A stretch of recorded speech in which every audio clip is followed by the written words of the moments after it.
अगर आप खुश रहना चाहते हो तो अपने पत्नी को खुश रखना सीखो, क्योंकि वो खुशमिजाज रहेगी तभी तो आपके खुशियाँ का ध्यान रखेगी।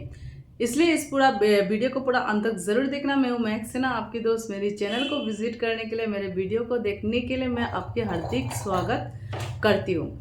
लोगों का मानना ये है कि औरतों को खुश रखना बहुत मुश्किल है, लेकिन मेरा मानो तो यार और इतना भी मुश्किल काम नहीं है, क्योंकि उनके रिक्वायरमेंट्स इतने भी बड़े नहीं होते कि जिसे पूरा किया जा ना सके।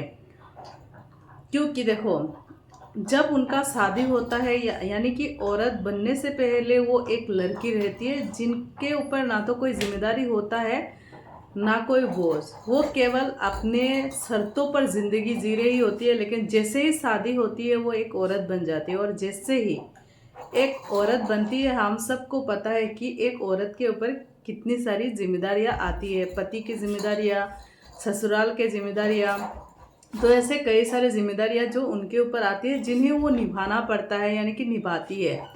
तो उसके बाद धीरे धीरे फिर वो पेरेंट्स बन जाती है, तो उसके बाद और जिम्मेदारी बढ़ जाती है। जैसे ही पेरेंट्स बनते हैं उसकी तो जिम्मेदारी बहुत ज़्यादा होता है, जिसे वो निभाई ही जाती है।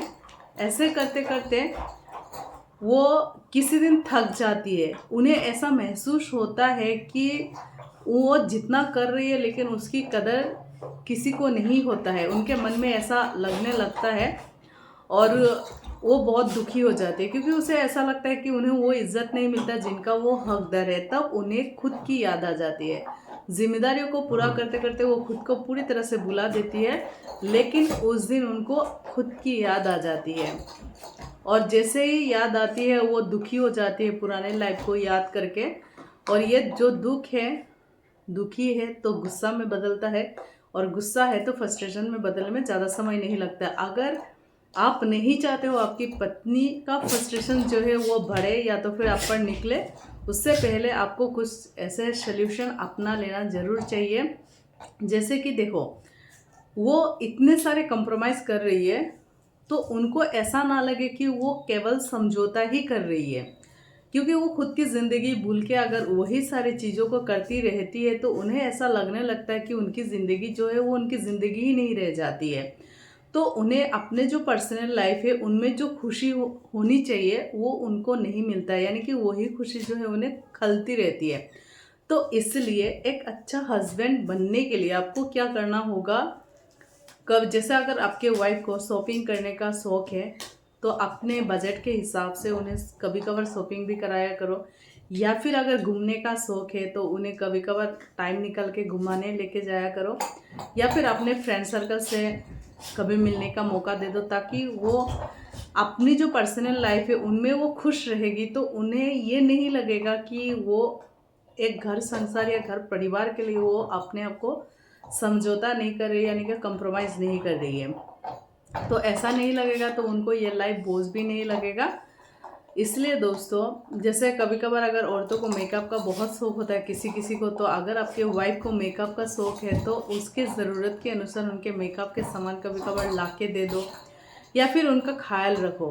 जैसे घर का पूरा काम करती है तो आपके मुंह से एक शब्द उनके लिए काफ़ी होता है कि बहुत थक गई हो, चलो थोड़ा आराम करो। ये अगर बोल देते हो तो उनके दिल को सुकून मिल जाती है, ताकि उनको ये एहसास होता है कि चलो मेरे पति को कम से कम मेरी जो कष्ट है उनका एहसास तो है।